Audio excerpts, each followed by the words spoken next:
औज़ुबिल्लाहिमिनश्शैतानिर्रजीम बिस्मिल्लाहिर्रहमानिर्रहीम अस्सलामु अलैकुम वरहमतुल्लाहि वबरकातुहू। रमज़ान के मसाइल के अंदर आज क्वेश्चन नंबर 36 हमारे पास, जो अक्सर ख़वातीन पूछती हैं कि क्या रमज़ान में की गई शॉपिंग का हिसाब नहीं होगा। यानी बहुत सारे लोग अपने बहुत सारे जो कपड़ों के, जेवर के, फर्नीचर घर का या और कोई बहुत शॉपिंग जो करनी होती है, वो इस गलत फहमी में कि शायद रमज़ान में उन पैसों के खर्च करने का हिसाब नहीं होगा, वो ये काम रमज़ान में करते हैं। सो ऐसा कुछ भी नहीं है। हमारे पास कोई एविडेंस कुरान और हदीस के अंदर मौजूद नहीं है जहाँ पर इस चीज़ की इंडिकेशन की गई हो कि रमज़ान में खर्च किए गए पैसों के ऊपर कोई हिसाब नहीं होगा।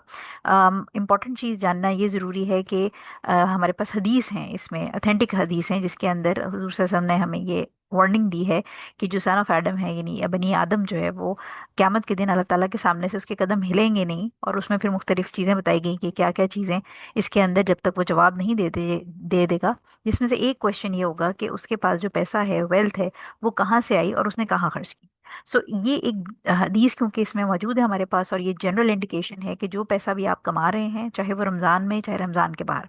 और वो कहाँ खर्च हो रहा है, रमज़ान के अंदर भी और रमज़ान के बाहर भी, इसका हिसाब देना है। और उसके हिसाब दिए बगैर बनी आदम हिल नहीं सकता, अपने कदम उसके मूव नहीं करेंगे। तो ये पहला पॉइंट हो गया। सेकंड पॉइंट इसमें ये जानना ज़रूरी है कि अलबत्ता रमज़ान में किए गए सदक़े खैरात, यानी जो भी आप गुड डीड्स कर रहे हैं, गरीबों को खाना खिला रहे हैं, किसी को राशन दे रहे हैं, किसी की मदद कर रहे हैं, किसी का कर्ज उतार रहे हैं, बेवा की, यतीम की, किसी की पढ़ाई का खर्चा उठा रहे हैं, इस किस्म के जो भी काम आप सदका खैरात कर रहे हैं, तो उसका जो रिवॉर्ड है वो हमें पता है कि रमज़ान में हर जो नेकी है उसका रिवॉर्ड मल्टीपल टाइम्स मल्टीप्लाई हो जाता है, because this is a month of blessing, mercy और ब्लेसिंग्स का, बरकत का, और अल्लाह ताला की रहमत इसमें महीने में बहुत बढ़ जाती है। तो हर जो गुड डीड आप करेंगे, हर पैसा जो आप अल्लाह ताला के रास्ते में खर्च करेंगे, उसका रिवॉर्ड आम दिनों के मुकाबले में मल्टीपल टाइम्स बढ़ जाएगा।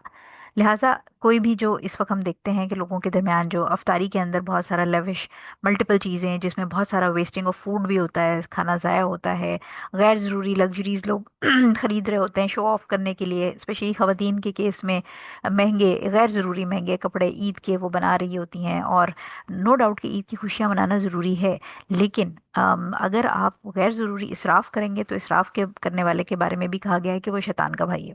तो लिहाजा कोई अननेसेसरी शो ऑफ की, रियाकारी के लिए चीज़ें, या कोई भी ऐसी चीज़ें अगर आप ख़रीद रहे हैं जिसका आपको ना दुनिया में कोई ऐसा फ़ायदा है, लाइक पर्सनल आपको बेनिफिट नहीं, सिवाय इसके कि लोग आपकी वाह वाह करेंगे, या प्लस ये कि अल्लाह ताला के करीब अगर वो आपको चीज़ नहीं करती, तो फिर ऐसी चीज़ों से दूर रहना चाहिए, क्योंकि हिसाब तो देना है कहाँ से पैसे आए और कहाँ पैसे गए। सो ये सब चीज़ें ऑब्वियसली इनका जो आप खर्चा कर रहे हैं उसका हिसाब ज़रूर होगा, और इसका ख्याल रखें, और इस गलत फहमी में ना रहें कि रमज़ान में चीज़ें जो ख़रीदी हैं आपने उसका हिसाब नहीं होगा। So I hope this answers the question and Allah knows best. अस्सलाम वालेकुम वरहमतुल्लाहि वबरकातुहू।